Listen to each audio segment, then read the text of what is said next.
Hey you guys, today we're going to talk about our favorite thing, Clark County taxes. I'm going to pop something up on the screen so that you guys know all the important places to check.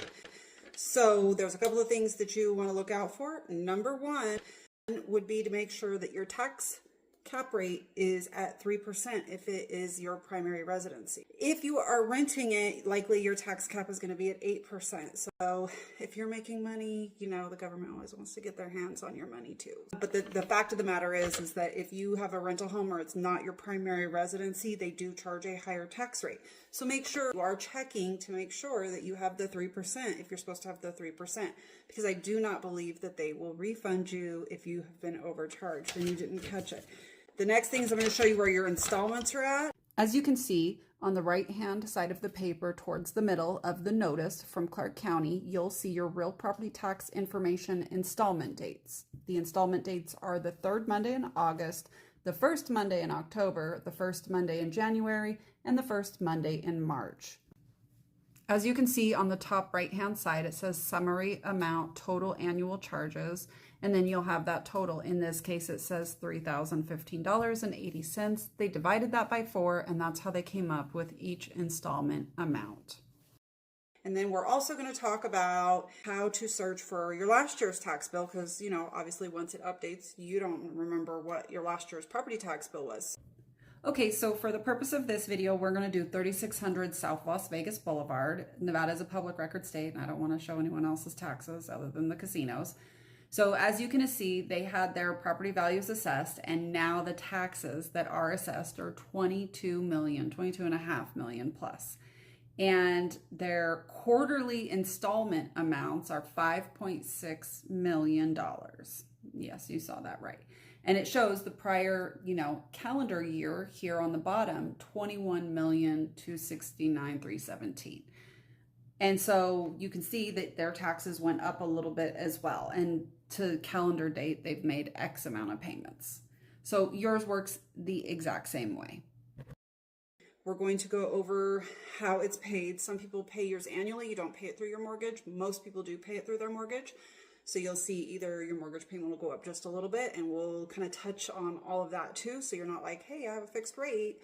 Why is my mortgage payment going up? If you have a mortgage, you pay them quarterly, and you pay them through your escrow account. And I know escrow account word kind of like throws a lot of people off. They just know that they have this account. The mortgage company takes care of their taxes and their homeowners insurance. So when you make your mortgage payment and you're paying your taxes and your homeowner's insurance to your lender, they're taking that little bit of funds and moving it into a separate account, so that when your assessments come due, or your installments for your tax assessments come due, or your annual assessment for your homeowner's policy, all that money is there and ready to be paid. The mortgage payment can change. If your homeowner's insurance goes up and your taxes go up, then you're going to divide all of that out by 12, because that's how you pay. You pay monthly for your mortgage, and then your lender increases your payment by the difference. If your insurance went up by $600 a year and your taxes went up by $100 a year,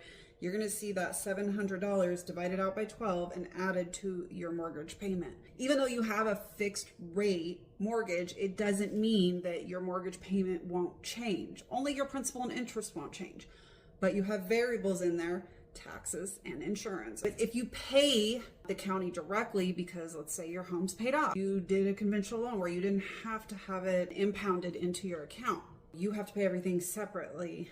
You just have to budget for that yourself. Whereas when you have mortgage payments, then the lender budgets that for you. That's the only difference. Now, earlier in the video when I was talking about your taxes, I displayed a little link so you can go and click that link. It's trweb.co.clark.nv.us.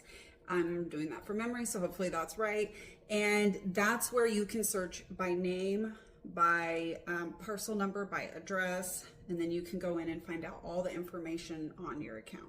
One last piece of advice that I tell everyone about: if you are military and you are disabled, I hope you know about Clark County's disabled veteran tax exemption. Doesn't mean you pay no tax, it just means you pay less tax. But I wanted to add that in case you didn't know. Now you know. There's a lot of ways on the county assessor site where your taxes can be lowered, and that can be whether you're disabled, a disabled vet, if you're blind, a surviving spouse of a disabled vet. There's a lot of different exemptions that you can qualify for. So if you didn't know that, you should go and check the website. I'm going to display the link here. I hope it shows here where you can check if you qualify for any of these exemptions and lower your tax basis on your house. And if you have any questions, you can either call the Clark County Treasurer or you could just call me, because I have all things real estate all the time.